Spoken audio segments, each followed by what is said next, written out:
Será que é pecado ouvir música do mundo? Ou nós devemos nos dedicar somente a ouvir louvores e adorações? Nesse vídeo de hoje eu vou compartilhar com você a história do meu amadurecimento com relação a esse assunto. Eu que sempre fui um amante da música, principalmente do rock and roll, e quando eu acabei conhecendo a palavra de Deus, eu comecei a perceber que eu deveria me afastar da dedicação dessas coisas, para começar a me dedicar mais às coisas espirituais, à cultura do reino. E muito das coisas que a gente tem ouvido por aí, sejam elas pregações ou músicas, se tratam da cultura desse mundo. Então eu precisava substituir a minha mente para começar a me alimentar cada vez mais das coisas espirituais. E tudo parecia muito simples, porque na minha cabeça parecia suficiente que eu escutasse as músicas de Deus, porque assim eu estaria alimentado espiritualmente da maneira correta. Mas não foi bem isso que aconteceu. No início da minha caminhada espiritual, sendo guiado pelo Espírito Santo, eu comecei a me deparar com coisas que aparentemente não agradavam a Deus, como escutar músicas desse mundo, ler livros que se tratavam de filosofias de demônios ou ensinamentos pagãos. E nisso eu comecei a minha caminhada com um processo de santificação muito forte, em que eu deixei de frequentar certos lugares, deixei de andar com muitas pessoas, e isso de certa forma foi importante para a minha caminhada com Jesus, porque não daria para eu carregar tudo aquilo que eu tinha adquirido no mundo na minha caminhada com Jesus. Eu precisava deixar de fato essas coisas para trás. Mas o problema acontece quando nós começamos a pensar que é aquilo que vem de fora que está atrapalhando a nossa caminhada com Jesus, quando na verdade o problema está sempre dentro de nós. Pois como Jesus nos ensinou, não é aquilo que vem de fora que contamina o homem, mas sim aquilo que sai dele. E aí o que aconteceu foi que, ao conhecer muitas das músicas gospel, eu comecei a aplicar o meu discernimento espiritual e chegar à conclusão que, em grande parte, as músicas que são compostas por aí, que a gente vai ouvindo por aí, elas têm conteúdos que não se tratam das coisas de Deus.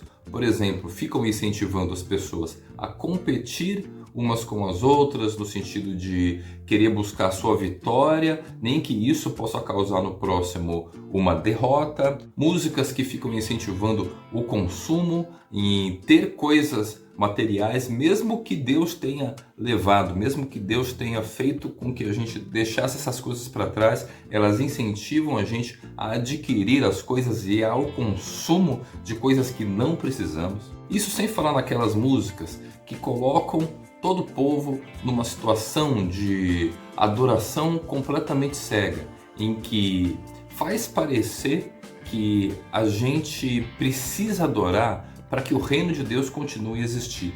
Tudo se passa como se Deus precisasse da nossa adoração, porque senão o reino dele não prevalece. E olha o nível dessa loucura, meu irmão. As pessoas começam a acreditar que tudo está relacionado com essa ação de louvor e adoração, como se a unidade da igreja dependesse de louvor e adoração, como se para Deus se sentir bem lá no céu, então ele precisa estar sempre ouvindo os nossos louvores e adorações. Como se a adoração de fato tivesse alguma coisa a ver com música, pois como Jesus nos ensinou, os adoradores que o Pai procura são aqueles que o adoram em espírito e em verdade. Então não são adoradores que estão procurando melodias, harmonias ou ritmos para entoar canções para ele. Não é esse tipo de adorador que ele está procurando. Não foi isso que Jesus nos ensinou lá em João, no capítulo 4? E com o passar do tempo eu fui percebendo que muitas das músicas que as próprias igrejas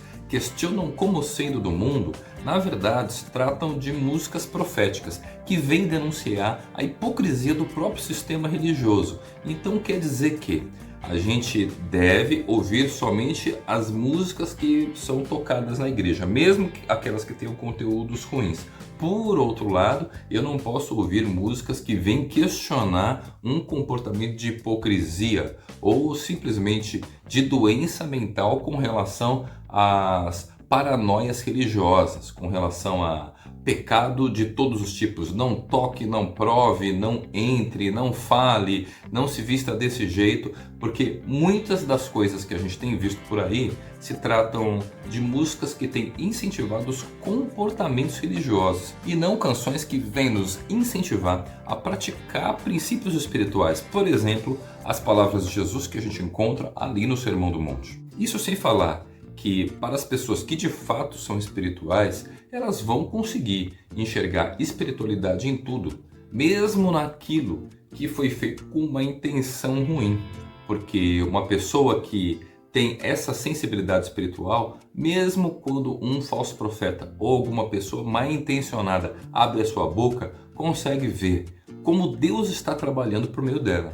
A questão é que precisamos ter olhos e ouvidos espirituais para conseguir entender mensagens espirituais, mesmo naquelas que são carregadas de maldição, porque afinal de contas, Deus é aquele que transforma a maldição em bênção e os seus filhos deveriam, ou pelo menos poderiam proceder da mesma maneira.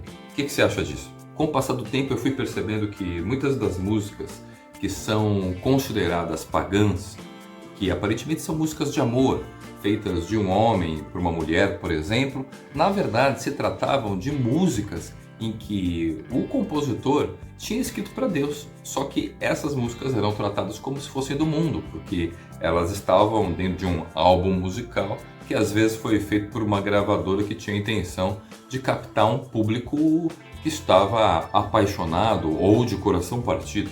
E com isso eu fui percebendo que mesmo aquelas músicas mais românticas, melosas, em que as pessoas ficavam declarando umas para as outras, a gente poderia transformar a maldição em bênção, pegando essas músicas e cantando elas como se fossem louvores, para que a gente pudesse retornar a esse primeiro amor e se rededicar a Deus de todo o nosso coração.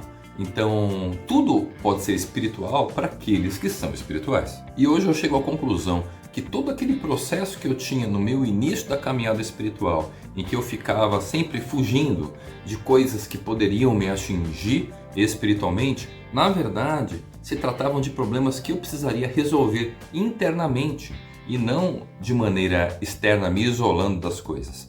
Porque, na verdade, se eu harmonizo com alguma coisa que não é de Deus, que pertence a esse mundo, esse problema, na verdade, não está nessas coisas, mas está dentro de mim. Só que por algum motivo o Espírito Santo nos conduz para que possamos lidar com esses problemas internamente. Como, por exemplo, uma pessoa que tem problemas com vícios e precisa se retirar das influências, dos bares ou das biqueiras, para que então ela consiga se recuperar e retomar a consciência, mas não porque a presença desses lugares possa de fato contaminá-la.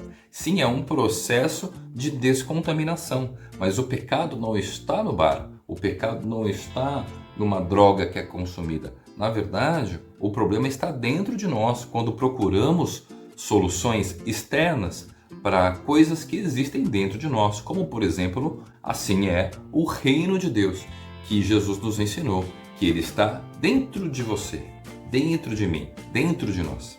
E entenda que eu decidi gravar esse conteúdo hoje não somente para ajudar pessoas que estão passando por esse processo de amadurecimento espiritual, mas também como uma forma de arrependimento, porque muitas vezes na minha vida eu cheguei ao ponto de, por exemplo, dizer assim para as pessoas: você quer aprender a tocar violão? Eu te ensino, mas só vai poder aprender a tocar se for louvor. Quer dizer, muitas vezes eu fui muito religioso e sectário nesse sentido, de forçar as pessoas a só buscarem espiritualidade naquilo que eu conseguia ver como espiritualidade, sendo que na verdade era eu que precisava de uma purificação espiritual. Não era uma música supostamente do mundo que poderia levar essa contaminação para as pessoas. Às vezes muito pelo contrário, uma música do mundo, quando ela desperta algo de ruim dentro de você, isso muitas vezes pode transmitir que o problema está dentro de você, de áreas que você precisa tratar e não de coisas que você precisa se isolar do mundo simplesmente, porque isso seria como se fosse tapar o sol com a peneira ou tentar remediar um problema que na verdade estamos fugindo de se tratar, dentro de nós, dentro da nossa mente, dentro dos nossos corações. E espero que com essa palavra de hoje possamos amadurecer também quanto ao fato de não ficarmos julgando uns aos outros, porque afinal de contas existem pessoas que estão num processo de santificação, enquanto outras estão num processo de amadurecimento espiritual, em poder enxergar e aprender a ver as coisas de Deus absolutamente em tudo o que acontece, inclusive nesse mundo. E uma outra coisa que eu aprendi nessa caminhada é que o próprio apego ao que é chamado de Escritura Sagrada também pode, na maioria dos casos, representar um apego a esse mundo. E se você tem dúvidas a respeito disso, sobre as religiões do livro e por que elas parecem ter uma roupagem espiritual, mas ainda são coisas desse mundo, então dá uma olhadinha nesse vídeo aqui e a gente se vê nas próximas palavras. Falou! Se inscreva no canal e ative o sininho para receber as notificações dos próximos vídeos. Tchau!